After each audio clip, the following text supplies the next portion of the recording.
Okay. Hi, everybody. I've had to change places. This is a shared house, and the walls are thin.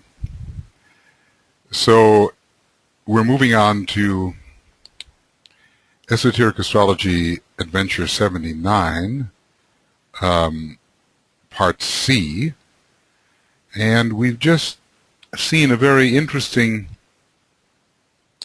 idea here that the numbers 1, 4, 8, and 11 have within them the sealing of the history of the soul. I come forth, and from the plane of mind I rule, in a way the outset of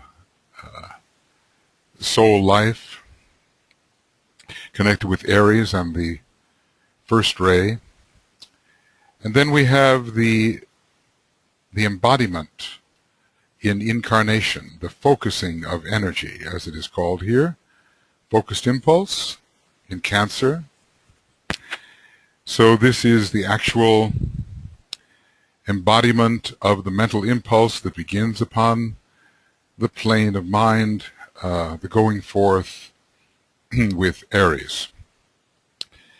And then we come to the attempt to free ourselves through the number 8, the Christ impulse, fighting our way forward against the stream, using the energy of contradiction and contrast, Scorpio, and finally we emerge into liberation in the sign Aquarius.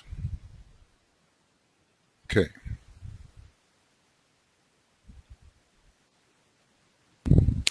So, DK frequently tells us about the importance of various signs in relation to each other, and it's hard to keep track of these important factors. But here we have the history of the soul from the time of its emergence to the time of its liberation. And interestingly, in 3 of the signs, the planet Uranus is involved, the hierarchical ruler of Aries, the exalted planet in Scorpio, or ruler, and the ordinary or orthodox ruler, and a veiled and hierarchical ruler in Aquarius. So it's all about descent, embodiment, struggle, liberation. He says here he would like to touch upon another interesting point. Right. Which will serve to demonstrate the potency of Scorpio and its energies in the life of the disciple. This is, after all, the major sign of discipleship, the struggles of discipleship, especially with Sagittarius being the sign of the one-pointed disciple, and Virgo having much to do with the disciplines and purifications of discipleship. Those 3 signs, I think, especially associated with discipleship. Virgo, Scorpio, and Sagittarius, although disciples can naturally be found born in or under all of the signs. So this is more about the potency of Scorpio and its energies in the life of the disciple. Let's see. Scorpio is one of the 4 arms of the fixed cross of the heavens, as well you know. It is, in a way, the 3rd in order, an M sign involving all the 3 aspects of the nature. It begins with Taurus, goes to Leo, and finally we have Scorpio, followed by Aquarius, a sign of higher initiation. Upon that cross, the correctly poised man stands right at the center where the 4 arms meet. And this is the thing, spiritual poise is achieved upon the fixed cross. I think it is rarely found upon the earlier stage of the mutable cross in consciousness, because there is great mutability, fluidity of activity, but not a fixed stance, which is in response to the will of the soul. So variability rules the common or mutable cross, and fixity of spiritual purpose increasingly rules the fixed cross. So upon that cross, the correctly poised man stands right at the center where the four arms meet, and therefore at the point where the energy of all the four signs can pour through him and evoke the needed reactions. This tells us that we are to learn to stand at a certain point on the crosses, or on the major cross on which we may be born. This is frequently the cross of the sun sign. At least most frequently it seems to be considered to be that, although if the cross is different for the rising sign, one could wonder why not to use that. But let us say there's a certain stance that we can take which is not firmly rooted in our own sign, but is a center-like position, giving us access to the flow of all of the signs on our particular cross and all of the appropriate rulers. I suppose both orthodox and esoteric, and not so often hierarchical. Okay. So at that point where the energy of all the four signs and the ruling planets can pour through him and evoke the needed reactions. So each of us has to question, since we all have all the signs, how the other signs of the cross on which our sun, let us say, is found, are actually impacting our lives, how we are accessing those energies, and how we are accessing the energies of the planets ruling. This would be a disciplined investigation on behalf of, undertaken by all who are serious about knowing the nature of the cross on which they stand. And of course, even if our sun is located on the mutable or cardinal cross, we can always choose the four signs of the fixed cross, since it is the cross of discipleship, and see how it is and to what extent we respond to the universal themes that are offered on this cross. Let's say, illumination for Taurus, the change of egoic focus for Leo, detachment and triumph in Scorpio, and the growth of group consciousness and subsequent liberation in Aquarius. All of us are responding to all of these signs, and so we have to learn not only to focus on the signs with which we are endowed at birth, but on all of them, and on certain of them specifically because they represent the path, or the point of evolution that we have reached. At the point where energy of all the four signs and of the ruling planets can pour through him and evoke the needed reactions, produce the conditions wherein test is possible, and so bring the necessary reversal of the, whoa, don't want that. That's not what I want. I hope everything is still going along as it should. It seems to be so. I guess these discussions are a little bit informal, but I find that that's probably the best way to save time rather than to be over fastidious about every detail. Maybe the day will come when they can be edited into a more fastidious condition. But for now, I'm just eager to bring these thoughts to you and see what thoughts they may stimulate in your own minds. Produce the conditions where test is possible, and so bring about the necessary reversal of the life currents in the man's nature and place him upon the reverse wheel. This is a most important statement. We've talked about the meaning of the reversal of the wheel, and I know I have either been explicit about this or hinted at this, that we're really talking about changing the direction of the energy currents within the subtle vehicles. And here he actually simply comes out and says it, that the reversed wheel is really a reversal of the life currents in the man's nature, and that when these life currents are reversed, he is upon the reversed wheel. This gives us the physiology of this symbolic reversal of the wheel and brings it right into our microcosmic system,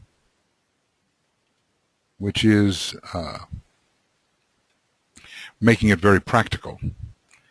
The planets which rule and condition him in some aspect or other of his nature are. Okay, so we'll look at this. Excuse me. I think he's talking mostly about the fixed cross, whether or not we are specifically born upon that cross with our sun sign, or whether we're born in Scorpio. It's pretty much the cross to which we have to attend. But remember that there are always fixed cross interpretations of the positions on the mutable and cardinal cross, just the way there are common cross or mutable cross interpretations on any of the crosses, and there are later cardinal cross interpretations on any of the crosses. According to our stage of consciousness, so we do respond to one or other of these crosses in a foundational and generic sense, regardless of the actual cross in which our sun may find itself at birth. So certain energies must be absorbed on the fixed cross, certain needed reactions evoked, reactions that lead us towards illumination, towards reestablishing our identity on a higher turn of the spiral, towards detachment and triumph, towards liberation. These are the key factors which will be evoked from us when we learn how to deal consciously with the energies of the fixed cross. And then we need tests. And if we pass the tests, we establish that the life currents have been reversed, and instead of the lower descending to the higher where they are expressed, the higher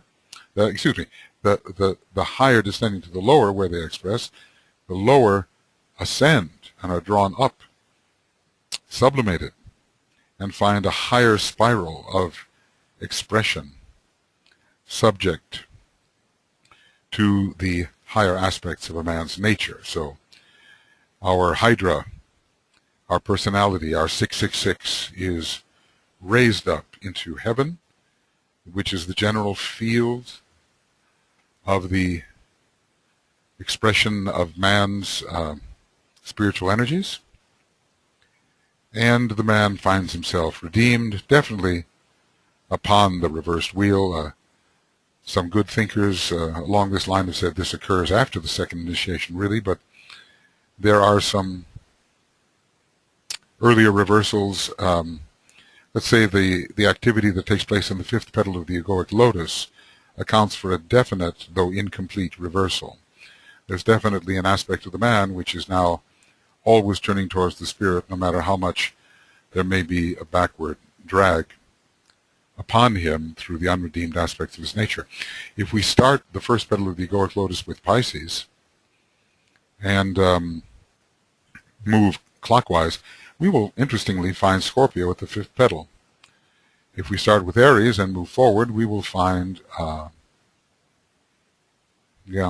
we will find Leo at the fifth petal. If we start with Aries and move backwards, we will find Sagittarius at the fifth petal. Interestingly, two signs, Scorpio and Sagittarius, in which Mars is prominent. It's going to be a struggle at the fifth petal as we make the decisions between the lower form of egoism and a higher identification with our true egoic nature.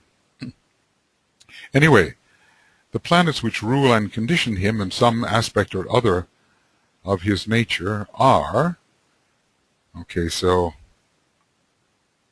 I'd like to lay this out so it actually looks correct.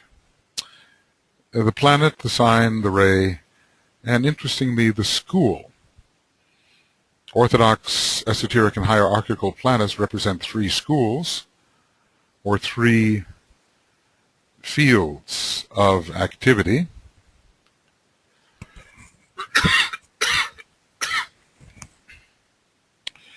Three fields of activity, each of which has a certain type of learning possible within it. One school pertains to learning within the personality confines. That's the Orthodox rulership. The other pertains to learning the lessons of the soul through the personality and perhaps the soul on its own plane. Another, the hierarchical school, has to do with learning the lessons of the spirit as they express through the soul on its own plane and through the spiritual triad and eventually on its own plane, the monadic plane. The planet Venus is the, you see, he is including, isn't he, both the Orthodox ruler and the esoteric ruler. He seems also to be including, let's see, the hierarchical ruler as well. So all three schools are mentioned in relation to these particular signs of the fixed cross. The fixed cross for us makes the object of the most intense and important study.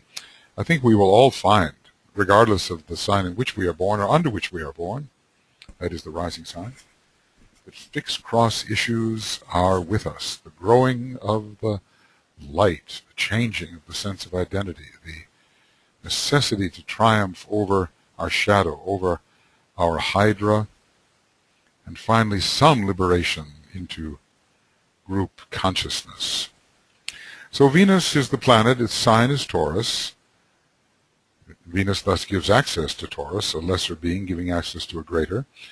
Its ray is the fifth, the soul ray probably, and it's the Orthodox ruler of Taurus, and Venus in Taurus has to do with the acquisition of knowledge.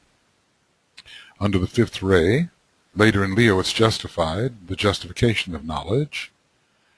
And the school is operative at first relating to the personality more specifically, but of course the light of the soul can enter as well later in the esoteric school, and probably we can find an application of every position to every school. Vulcan is in Taurus, and its ray, probably its soul ray, is the first. Its school is both hierarchical and esoteric, so this is having to do with the will of the soul and also with the will of the triad monad. There is a great impression of divine purpose from Shambhala reflected in the soul, which can come through with this position. There is the establishment of a great light radiating from the various jewels found in the energy system, and there are many. Every chakra having a jewel, and every level of the human energy system having a chakra. The personal system, especially as far as chakras go, upon the higher mental plane, the Buddhic plane, atmic plane, and so forth, This is an area of the teaching which is not yet revealed, but I suspect that when the atomic vehicle is fully organized and coordinated, and the Buddhic vehicle coordinated, and when the solar angels have left and we are responsible for our own manas in a way, then the story of the chakras in the various higher planes and vehicles will receive greater attention. Right now it's probably rather beyond us. Most of us are not at the point where we have coordinated our Buddhic vehicle, which seems mostly to occur after the third degree. So now, then from Taurus, from the blinding light, we move to the fiery pain aspect, which is the sun in Leo. Does the sun veil Jupiter? That is a question. But all three schools are involved here. The sun is the orthodox ruler. It's also the esoteric ruler, though it veils Neptune. And it's also the hierarchical ruler, though it veils Uranus. The sun is the symbol of centrality, symbol of selfhood, and it's just a question of the selfhood we learn to recognize as that of our true self. On the fixed cross, we have to learn, I am that. We haven't quite reached the essence of oneness, but we have identified our, or localized our identity within a unity, and maybe as a unity. It embraces the group.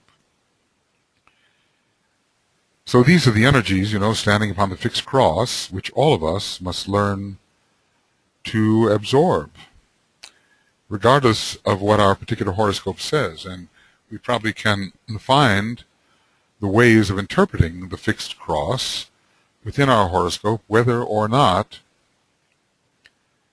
those particular signs are tenanted I'm thinking in my own case. I have something in Leo, I have something in Taurus, I have something in Aquarius, nothing in Scorpio per se, nothing major. But do I then dismiss Scorpio from the life analysis, or do I find the way in which the Scorpio position in my chart is active and relates to these other three, which have tenanted planets, signs?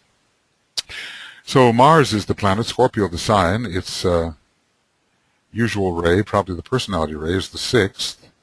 And this works out both in an orthodox and esoteric manner. Mars full of red desire and selfishness, usually in the orthodox approach to Scorpio, and then filled with righteous conflict in the esoteric aspect of Scorpio. Fight the good fight, the inner battle, the inner jihad, to use that term in a more psychological sense. I think we have to get into the ability to stop projecting outwardly processes which are meant to occur inwardly. Then we would move into the hierarchical position and find Mercury in Scorpio, bringing in the 4th ray and the energy of the Buddhic plane and the power to dispel illusion and to bring the illumination of the cosmic ethers via the intuition. It is the way of solving the disciple's problem as he deals with his dweller, with his dragon, with his lower serpent. Mercury holds the key. Mars, interestingly, does not hold the key.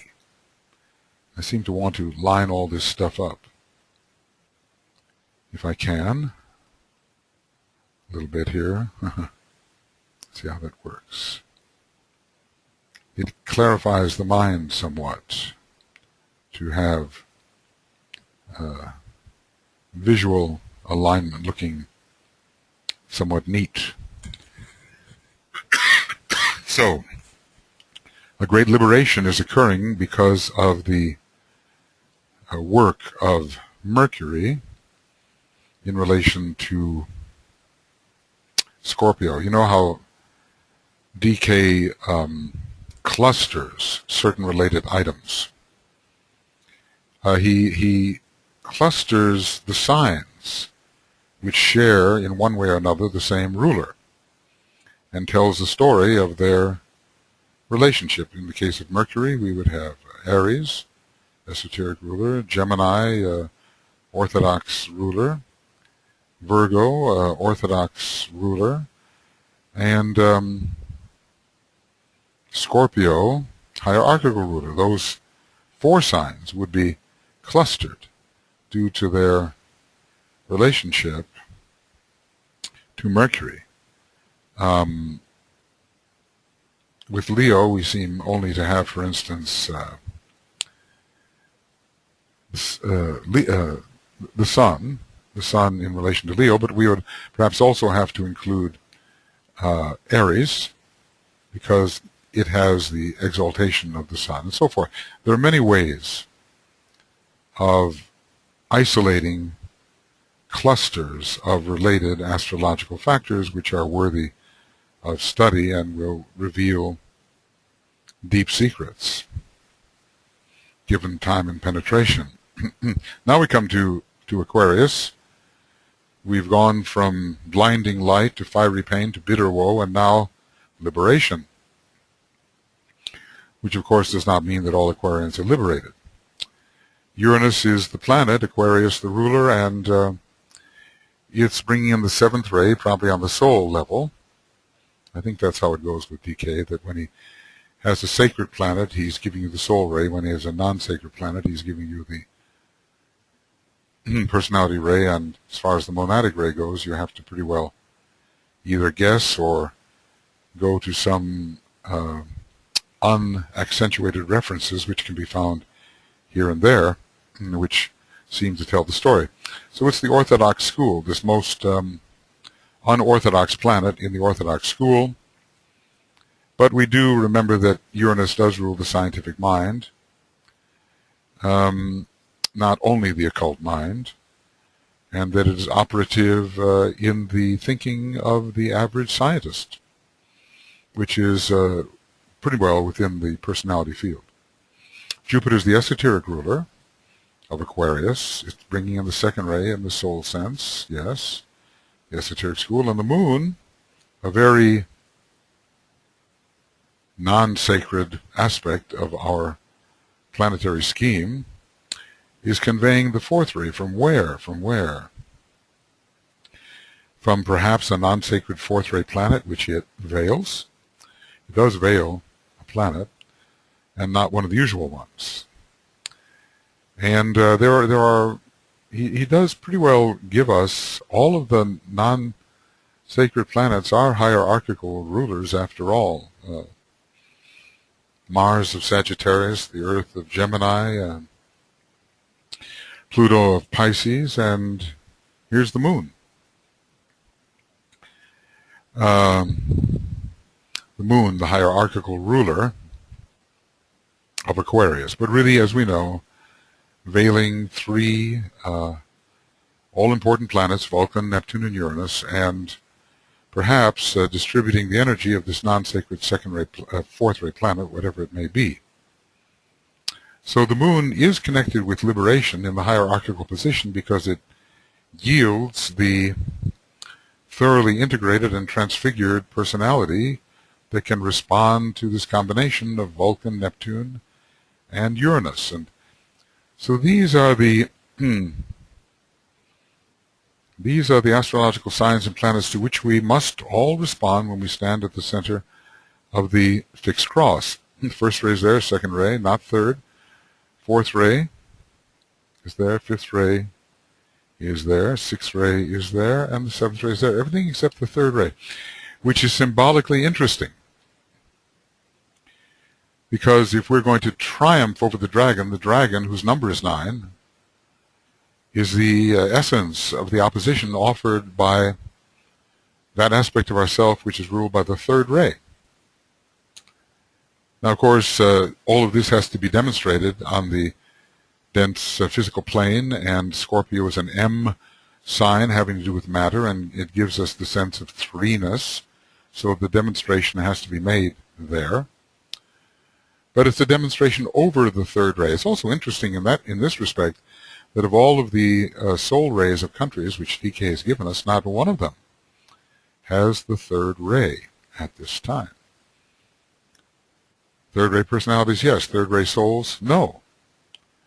So he's giving us formulas and methods by which the binding material power of the third ray can be transcended. And certainly upon the fixed cross, where the soul, the second aspect, must dominate the personality or third aspect, we can understand why the third ray is not accentuated, though the second ray and its resonant rays are. We have two presences of the second ray.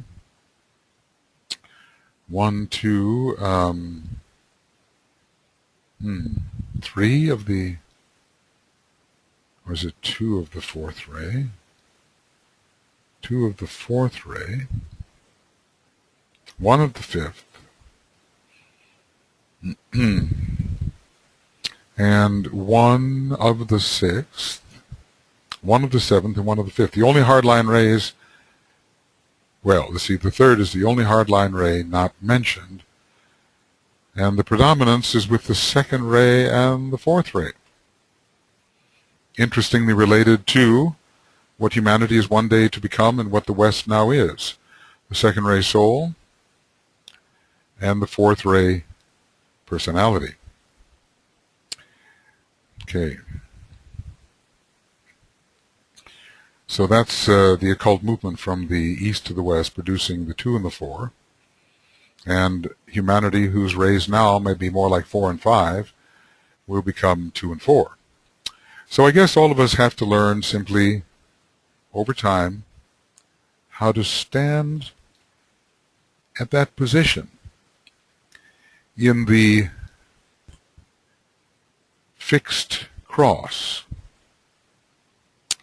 so that we can avail ourselves of all of these energies, and we should examine our life to see how we are doing. First, I would suggest, even in a non-astrological way, just examine your life and see how you're doing along the dimensions of illumination, identity, detachment and triumph, and group consciousness and subsequent liberation. How are you doing? Then go into your actual chart, see what is the layout of the fixed cross, how the rulers are distributed, and what story that tells you about how you are learning to respond to fixed cross energies. From this tabulation, DK tells us, it would appear that the influence of only one ray, that of the third ray of active intelligence, is missing. All the other rays pour through, vertically and horizontally, into the man's nature and environment. Well, vertically and horizontally, I suppose if we lay these things out in order, we have Taurus and Scorpio horizontal, and Leo and Aquarius vertical, with Aquarius in a way commanding the highest vertical position, well, it being so universal and so inclusive and having the power to synthesize so many different factors, it seems natural enough that it would. Well, really, on all crosses, the 3 verticals are the last 3 signs, Capricorn, Aquarius, and Pisces. So life, quality, and appearance are all tested on the fixed cross, eventually, as the initiations elapse. Perhaps the appearance is tested first, quality next, and when we reach the 3rd initiation and beyond, then life itself, vitality, the will, the purpose, this will be tested It can be tested in all the signs, of course. I mean, you can have people taking the 4th degree with a strong Taurus influence. Krishnamurti was that. Father Damien was that. And the Leo and Aquarius axis are found in the charts of many high souls. You look at Sri Aurobindo, very powerful Leo presence, extremely powerful. You look in Ramakrishna, Aquarius is there, and Francis Bacon, Aquarius is there.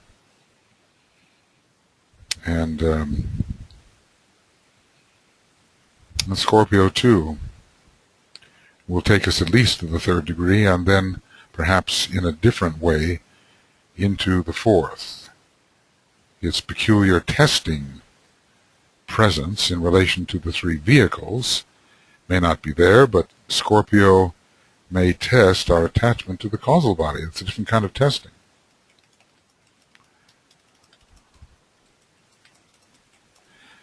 Because just as we can be attached to our unified personality, so after the 3rd degree, we may find ourselves attached to our accumulated virtues and want to use them for their own sake, rather than for the sake of the plan and purpose to which they have to be sacrificed. So life, quality, and appearance are all tested. Right down here on the physical plane, ruled in a way by the 3rd ray. But as the entire experience has to be fought out subjectively and lifted up into the air, i.e. the Buddhic plane, finally, and raised into the world of spiritual values, where all problems must be solved in the light of the intuition and by the soul. The stimulation of the intellect, in relation to which Scorpio is very powerful, Mercury and the mind, doubly powerful in Scorpio, the stimulation of the intellect of the 3rd ray, and the focusing of the disciple's attention upon the physical plane, the world of material values, is not desirable. Well, I mean, things may work out on the physical plane, but it's only because we have decided for certain interior spiritual values and have lifted the issue up into heaven that the result works out on the physical plane. So the battle is not specifically on the physical plane. Not specifically.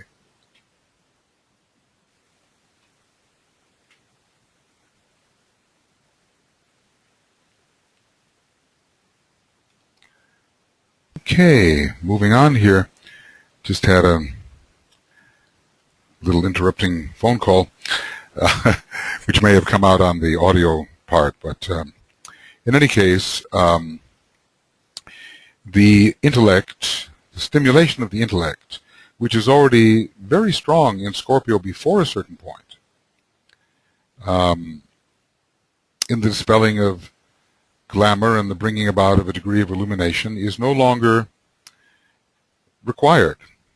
And the focusing of the disciple's attention upon the physical plane, which is the world of material values ruled by the 3rd ray, is not desirable.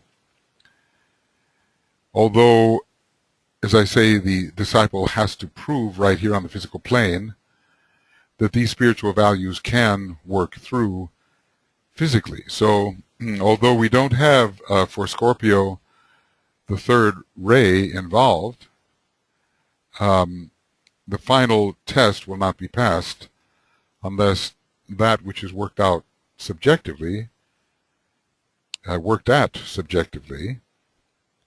is expressed on the physical plane. So the internal battle has its effect upon the physical plane. Therefore, the influence, says the Tibetan, of the 3rd ray is omitted or occultly deflected, as it is called, except insofar that the substance of the brain is automatically conditioned by the 3rd ray, which is the subconscious ruler of matter. I guess you could say that matter, the patterned expression of matter, works out according to 3rd ray tendencies, of which I suppose the principle of selectivity and well, certain principles: aggregation, selectivity, mutability. These things control matter, and many more, given in cosmic fire when the higher laws are given their more material correspondences. Now, of course, if this applies to Scorpio, we see that it applies as well to every other sign on the fixed cross and what is attempting to be achieved. And these other signs, well, let's see. Yes, there is the intellect involved through the Venus rulership of Taurus. There is not so much intellect involved there in Leo, except, I suppose, through Uranus, which is one of the mental planets. Scorpio does accent the intellect via Mercury, and Aquarius is a fifth ray and third ray sign, interestingly enough, and has as one of its decade rulers Mercury and Venus, both planets of the intellect, and Saturn as well, the distributor of the third ray. And yet, regardless of these associations, which may bring some third ray into the picture, from the point of view of constellational rulership, in the normal sense, well, from the angle of constellational rulership, only Aquarius has the third ray associated. And planetarily, from the point of view of the normal interpretation of the rulers, only Aquarius again, via Saturn, the very orthodox ruler and traditional ruler of Aquarius before Uranus was discovered, only Aquarius via Saturn has the third ray. Anyway, all these fixed cross issues are to be lifted up. He's talking specifically about Scorpio and its battles, but the factor of illumination that have changed identity, illumination Taurus changed identity Leo, and final liberation Aquarius, are not specifically to be worked out on the physical plane, although that is where their effects may be found. You see, in a way, what you say about one of the fixed signs, you have to say about all the others as well, because we're talking about rays which are being distributed through the planetary rulers. But then, of course, we also have looked at the rays through the signs of the zodiac, the traditional associations that the Tibetan has given, but also some subsidiary associations that he hints at. Anyway, therefore, says the Tibetan, the influence of the third ray is omitted or occultly deflected, as it is called, except insofar that the substance of the brain is automatically conditioned by the third ray. That's generically speaking. Some people have more seventh ray substance, even though the generic conditioning may be that of the third ray. The personality ray also has a deep connection with the brain, with the physical body, and the brain, of course, is representative of that. We're told at one point that it is Saturn which rules the brain, but Mercury which rules the mind. So, which is the subconscious ruler of matter. In other words, the inclinations of the material units follow the pattern dictated by the third ray. This pouring in of the six potencies, without the third ray, is that which provides the setting and conditions of the tests. He's mostly talking about testing process in Scorpio, where you basically say, well, if you've achieved, prove it. All these ray energies express themselves as the active sub-rays of the ray upon which the soul of the disciple is found. How interesting. Hence the necessity to ascertain the ray of the soul prior to casting the horoscope and setting up the chart. So basically, if we're on the fixed cross, even in consciousness, but not necessarily in our horoscope, the rays conveyed by the fixed cross will be instrumental to the ray of our soul, and perhaps one of them will particularly reinforce the ray of our soul. If we're a third ray soul, there won't be that reinforcement, but if our soul is found on any of the other rays, then one of these rays coming through the fixed cross will reinforce that soul ray. So for second ray souls, the position of Jupiter would be important, as it will relate to Aquarius, Jupiter Aquarius, reinforcing for the second ray soul. And so it would go for others. The first ray soul would have the Vulcan Taurus connection, and excuse me, fourth ray soul would have the Mercury connection through Aries, but also, of course, through Scorpio. The fifth ray soul would have the Venus connection in relation to Taurus. Also, from the point of view of constellations, both Aquarius and Leo bring in the fifth ray, so they would also be reinforcing of the expression of the fifth ray soul. The sixth ray soul would be related to Scorpio particularly, as that is the esoteric ruler of Scorpio, and also orthodoxly. And the seventh ray soul, I think we would find ourselves connected with Libra. Let's see if we go back here. But of course we're dealing with the fixed cross, so the seventh ray soul would have to do with Aquarius particularly, and the sixth ray with Scorpio, yes. Fourth ray with Scorpio, but also with Aquarius. Anyway, we look for methods of strengthening the soul ray, reinforcing the soul ray. And I think it's very interesting that he says that on the fixed cross, the six potencies will necessarily act as subrays to the ray upon which the soul is found. And he says active subrays as well, which I suppose means they are not passive. Okay.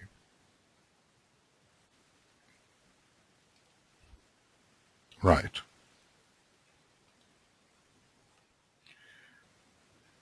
So we do come to this issue of finding the ray of the soul before real horoscope work can be done. And, in the case of identical twins or even fraternal twins, we find that astrology is not all. The extensive history of the individuals, what they built into their causal body, and of course, preeminently the ray of the soul, which can differ, even in twins, is a fundamental factor. And without that, we'll simply be relying upon what astrology can tell us, but it cannot tell us all. It cannot give us the basic, at least the astrology of the personality horoscope, which is presently what we have, although experiments in other directions are underway.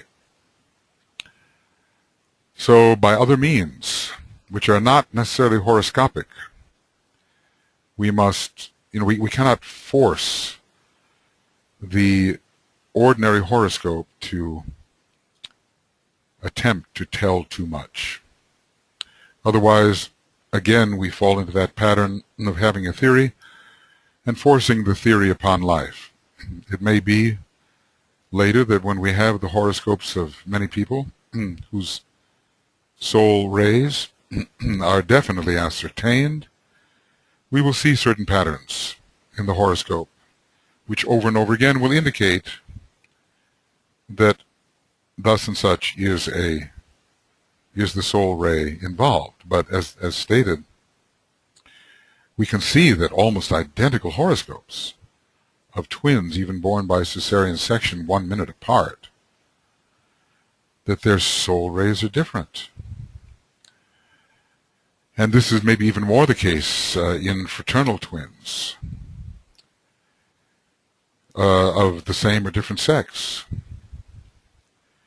So we have to be most careful when it comes to the possibility of forcing the horoscope, as we presently have a horoscope, to attempt to tell the whole story of the individual, not only personally but spiritually. I think that would be, quite a grave error. Okay. Now this is one of those important sections in the Scorpio chapter which gives us the hints about how to pursue the new astrology. Not to pursue it entirely from the given horoscope.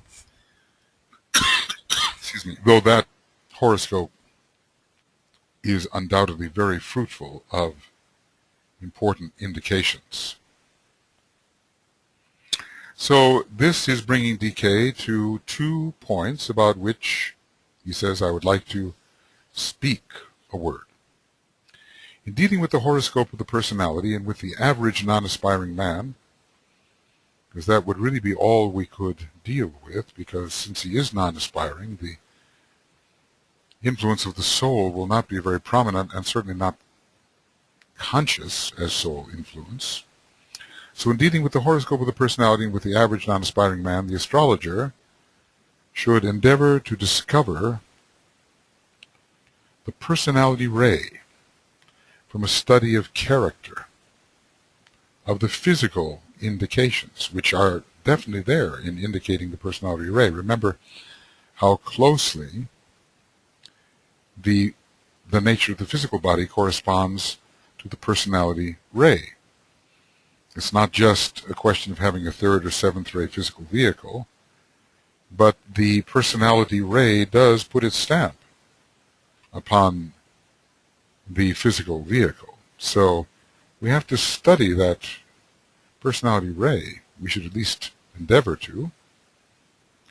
We can see what the character of the individual may be, what the physical indications may be, and also the environment in which the person finds themselves, and that may have a lot to do with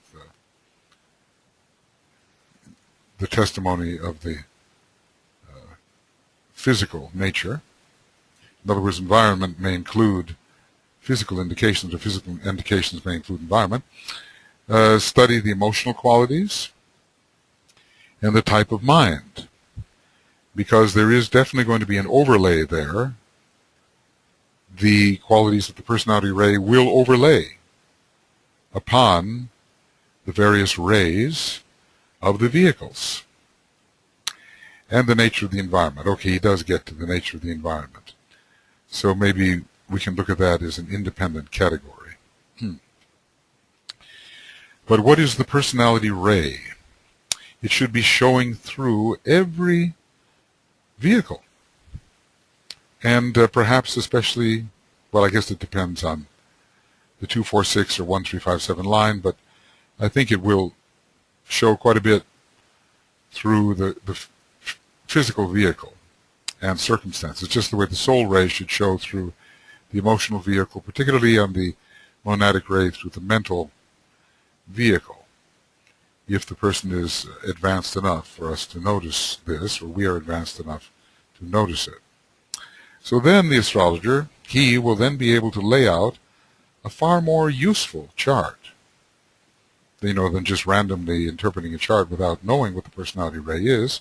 Far more useful chart with the orthodox planets ruling the life. You kind of wonder whether you should place the ruler that conveys the personality ray on the ascendant and see whether that will be even more illuminating than simply leaving it in its normal position if it's not on the ascendant. You will be able to lay out a far more useful chart with the orthodox planets ruling the life, and presumably very much in the houses as mundanely considered. I suppose all of us, should be looking at the way our supposed personality ray works through the planet most associated with it in the orthodox consideration. And maybe when there's more than one planet, we can consider both the sacred and non-sacred rulers. For the first-ray personality, perhaps both Vulcan and Pluto. For the second-ray personality, both Jupiter and the Sun. For the third-ray personality, both Saturn and the Earth. Perhaps we would interpret the Earth heliocentrically. For the fourth-ray personality, both Mercury and the Moon. For the fifth-ray personality, only Venus at the moment, although we could give other fifth-ray coloring to different planets, or detect fifth-ray coloring in other planets. For the sixth-ray, both Neptune and Mars. And maybe, the higher aspects of the personality would be more indicated by the sacred planet, and the lower by the non-sacred. The seventh ray, again, we're dealing with Uranus particularly. We have no other immediate seventh ray planet. But we certainly have Jupiter bringing in the seventh ray in a sense, and Saturn in another sense, but not emphasized, at least in the teaching we're using at present. So everything would center around that particular planet, which integrates the personality on its ray. Of course, the sun sign will be very important, because that stands for the integrative or integrating personality. So the particular planet indicating the personality ray, and the sun sign always indicating the personality as an integrative center. Those two planets, calling the sun a planet, could be used to build up this horoscope of the personality. And I think it's very important to do that, and oftentimes overlooked. Let's see how we're doing here. I think we're probably a little over. No, not quite. So what I would do here is to say that we are an Esoteric Astrology Adventure, number 79, C. And page 223, I suppose. One of my favorite pages, 222. Those two pages, in terms of giving astrological procedure. And then we will continue with We will continue with EAA 79, D, and work our way on.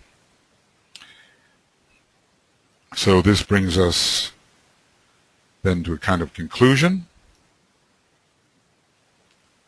and of a 1-hour segment. Exactly.